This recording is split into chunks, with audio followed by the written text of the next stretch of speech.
દવાખાનામાં એનો પગ નહોતો વરતો. તે પગ માનતા કઈ રીતે મેં પગ વરી જાય ને તો ઊંધા પગે હાલીને 40 ને જાય દ્વારકા. પાછળ ઠાકર ધ્યાન રાખે એવી મારો વિશ્વાસ છે. એમ પાછળ સાક્ષાત દ્વારકાધીશ હોય. હા, પાછળ એ ધ્યાન રાખે એ મારી પ્રેરણા છે. તેમને કોઈ ડર છે તે લાગતો નથી. તેમની જે દીકરીને માનતા હતી તે માનતાના કારણે તેઓ આ પ્રકારે જઈ રહ્યા છે. દ્વારકાધીશના શરણે શીશ ઝુકાવવા જે છે તે અત્યારે લાખો પદયાત્રીઓ જે છે તે અત્યારે અહીંયાથી પસાર થઈ રહ્યા છે. અને આ કાકા જે છે તે આપ જઈ રહ્યા છો તે પ્રમાણે કે પાછા પગે તે પોતે અત્યારે ચાલીને જઈ રહ્યા છે. તેમની સાથે જ આપણે વાત કરવાની પ્રયાસ કરીશું. કાકા, આ પાછા પગે તમે ચાલીને જઈ રહ્યા, શું કારણ?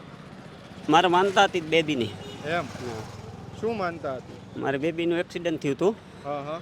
તે દવાખાનામાં એનો પગ નહોતો વરતો. હા હા. તે પગ માનતા કઈ રીતે મેં પગ વરી જાય ને હા હા. તો ઊંધા પગે હાલીને 40 ને જાય દ્વારકા. કેટલા વર્ષોથી તમે જાઓ છો? 2 વર્ષ ગયો. એમ 2 વર્ષથી જાઓ છો? હા. અને 2 વર્ષ તમે પાછા પગે હાલીને જાઓ? હા, પાછા પગે હાલીને જાઉં. આમ તો પગ દુખે કે એવું કઈ બીક ન લાગે? કોઈ વસ્તુ કાંઈ નહીં. પાછળ ઠાકર ધ્યાન રાખે એવી મારો વિશ્વાસ છે.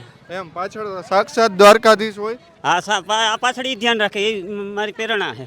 આજે તમે જે માનતા રાખી હતી માનતા પછી તમને આમ દીકરીને સારું થઈ ગયું? રેડી થઈ ગયું. હા, પગ વરી જાય કમ્પ્લીટ રેડી.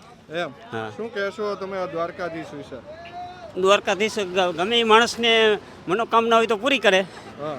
અને હિંમત ને હોય એટલે એને દ્વારકાધીશ પહોંચાડે એવી મારી ધારણા છે. એમ ગમે એ માણસ પહોંચી શકે. ગમે એ માણસ પહોંચે. હા. કેવું, ક્યાંથી આવો છો તમે? જાબીડા. એ ક્યાં આવે? જાબીડા ધ્રોલ તાલુકો, જિલ્લો જામનગર. હા હા હા. ગામ જાબીડા. કેટલા કિલોમીટર થાય? 200 કિલોમીટર થાય. 200 કિલોમીટર. તો 200 કિલોમીટર હાલતા હવે પાછા પગે જાવ તો કેટલો ટાઈમ લાગે? 4 દિવસ. 50 કિલોમીટર કાયમનું કાપવાનું. 50 કિલોમીટર કાયમી કાપવાનું. હા.